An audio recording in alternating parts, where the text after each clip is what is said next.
Hindenburg research நிறுவனம் இந்தியாவில் மீண்டும் ஒரு புயலை கிளப்பியுள்ளது. அதானி நிறுவனம் தொடர்புள்ள நிறுவனத்தில் பங்குச்சந்தை ஒழுங்குமுறை அமைப்பான செபியின் தலைவரும் அவரது கணவரும் முதலீடு செய்திருப்பதாக ஹிண்டன்பர்க் கூறியுள்ளது. ஆனால் இக்குற்றச்சாட்டை செபி தலைவரும் அதானியும் மறுத்துள்ளனர்.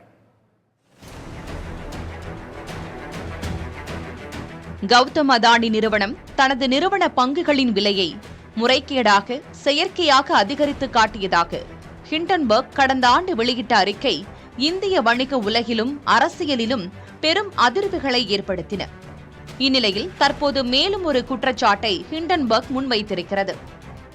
அதானி குழுமத்தின் வெளிநாட்டு நிறுவனத்தில் செபி அமைப்பின் தலைவர் மாதவி புரி புச்சும் அவரது கணவரும் பங்குகளை வைத்துள்ளனர் என்ற குற்றச்சாட்டை ஹிண்டன்பர்க் கூறியுள்ளது. இந்நிறுவனம் மூலம்தான் அதானியின் முறைகேடுகள் அரங்கேறியதாகவும் ஹிண்டன்பர்க் கூறியுள்ளது. ஹிண்டன்பர்க்கின் அறிக்கையை அதானி குழுமமும் நிராகரித்துள்ளது.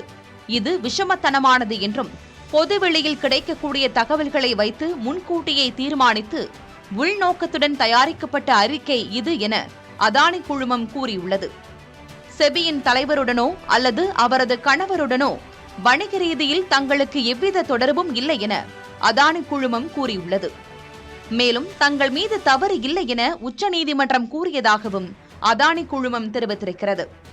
இதற்கிடையே செபி தலைவர் மீதான குற்றச்சாட்டு மிகவும் கவலை தருவதாக கூறுகிறார் காங்கிரஸ் கட்சியின் பிரவீன் சக்கரவர்த்தி. இது ரொம்ப முக்கியமான ஒரு விஷயம். இது அதாவது இப்போ ஒரு பங்கு சந்தை அப்படின்னா நம்ம நாட்டின் ஒரு பொருளாதாரத்துக்கு ரொம்பவே முக்கியம். நம்ம நாட்டின் பொருளாதாரம் ரொம்ப பலமா வளரணும் அப்படின்னு தான் நாங்க எல்லாமே விரும்புறோம். அதற்கு அடிப்படை பங்கு சந்தை. பங்கு சந்தையில இப்ப யாரு போய் முதலீடு செய்யறாங்க?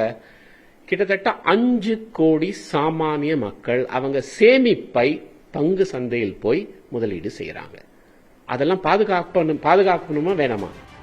ஹிண்டன்பர்க் தெரிவித்துள்ள குற்றச்சாட்டுக்கு ஆதாரம் இல்லை என்றும், ஒருவேளை உரிய ஆதாரங்கள் அளித்தால் செபி நிச்சயம் விசாரணை நடத்தும் என்றும் கூறுகிறார் அந்த அமைப்பின் முன்னாள் உறுப்பினர் மகாலிங்கம். ஏற்கனவே நடந்த விசாரணையில அவங்க சுப்ரீம் கோர்ட் கமிட்டிக்கு எல்லாம் அசஸ் பண்ணிருக்காங்க. அது நமக்கு தெரியும். அந்த சுப்ரீம் கோர்ட் கமிட்டிலையும் அவங்க அது எல்லாத்தையும் பார்த்து விட்டு அவங்க சமர்ப்பணம் பண்ணிருக்காங்க சுப்ரீம் கோர்ட்டுக்கு. அதுல அல்டிமேட்டா அவங்க என்ன சொல்லியிருக்காங்கன்னா, ஒன்னும் ஆதாரம் எங்களுக்கு போதிய ஆதாரம் கிடைக்காதனால எங்களால ஃபர்தர் இன்வெஸ்டிகேஷன் பண்ணி ஒரு கன்க்ளூஷன் கொண்டு வர முடியல அப்படிங்கிறாங்க. அதனால என்ன அர்த்தம்னா, இது வரைக்கும் பண்ண அலிகேஷன்ஸ் எல்லாம் ஆதாரமற்ற அலிகேஷன்ஸ் அப்படின்னு இது வரைக்கும் தெரிய வருது. ஆதாரம் கிடைச்சா டெஃபினட்டா SEBI will not be hesitant to do any further investigation.